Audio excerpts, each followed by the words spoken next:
Stephen Speak, Extra Speak. A little more of everything and nothing. Don't forget to subscribe. Hello, welcome to Stephen Speak, Extra Speak. This episode of Extra Speak is about an object. Yes, mixing it up a bit. This was inspired from a previous episode of Stephen Speak Extra because I mentioned mini discs. My God, how I can't even say how much I love mini discs. I just wish it was a format that was still popular and still going, and yeah, it actually makes me emotional. It's weird. It's a piece of technology. It's a thing. But my God, what an amazing thing it was. Okay, so those of you that don't know what mini discs were, basically it was a technology that came around in like the mid to late 90s. It was really popular in Japan. It was like a miniature CD, but it was enclosed in a plastic cassette. So it was quite compact, and it came. You can put like an album on it. I think at first it was like 60 minutes, then they increased them to like 74, then 80, and then you got long play ones where you can actually slightly compress the audio quality, but make the disc like twice as long, or 3 times as long, or 5 times as long.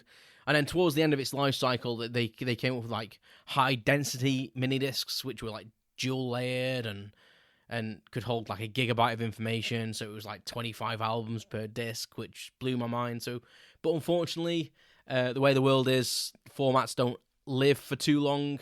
And although it was super popular in Japan and had popularity in Europe and America, like it lived for a long time in Japan, and then even then it's fizzled out. Now it's kind of like, it's like in the archives now, and people think they weren't successful. People think, oh man, this didn't take off. You may have not owned one, but if you speak to anyone that owned one, they will rant as much as I do about how friggin' amazing they were. Okay, so I've spoken in a previous episode, I think it was episode 3, about having a summer job. My dad made me to get a summer job when I left school, and I saved up a lot of money. We went on holiday together. Some of the money that I saved, I actually bought a mini disc player. And you can actually get proper albums on mini disc as well. So they release studio albums, singles, everything on mini disc with album covers and everything like that. Or you could just buy blank ones, and you could copy your CDs straight onto them, like a cassette, for anyone that's old enough to remember cassettes. And I bought myself quite an expensive Sony player. So, I mean, this thing was not much bigger than the actual mini disc itself. I mean, the mini discs, I think, were like 5 or 6 centimeters square. And yeah, that for me, that technology was amazing. So I already had a hi-fi that had a mini disc slot in it, because I knew I wanted eventually to get a portable one. So I'd saved up a lot of like paper round money and market money, and bought myself a hi-fi. So I'd got the mini disc thing going already, and then I bought myself this portable one, and it just changed my life. I had music anywhere I wanted. I could take like 4 or 5 albums with me, and it didn't take up loads of room. And then when they brought out like the long play stuff, like I could do that. And then like I had one of the HD. I mean, they called the long play stuff MDLP, and then they brought out a better version of that where it was more compressed. And then they had this it was like kind of an MP3 player, but on a physical media.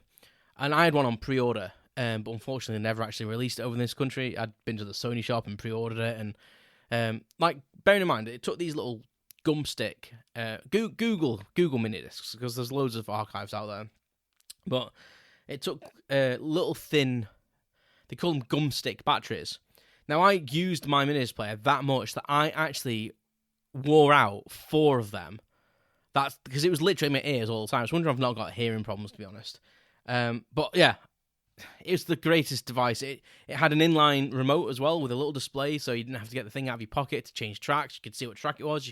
It was all table of contents, so all your tracks could be named. Took a bit of input. Like, all official albums were all pre-table of contents named, but when you did it yourself, you had to name them all separately. But it was kind of satisfying when you were scrolling through and you could see the name of the track and all that. But oh my God, yes. I've actually still got that mini disc player as well. And I'm actually going to... It doesn't work, unfortunately. I would really love a working mini disc player, portable one, and rekindle that love affair that I had with it. But I've decided I'm gonna basically set my mini disc player in resin and put it on the wall. And I think my wife thinks I'm mental, but there you go. Mini disc players, Google it. It's unfortunately lost technology, but it was friggin' amazing, and that's what this Extra Speak's been about, mini disc players. So thank you very much for listening, and I'll speak to you soon. You've been listening to Stephen Speak, Extra Speak. Thanks for listening, and please subscribe.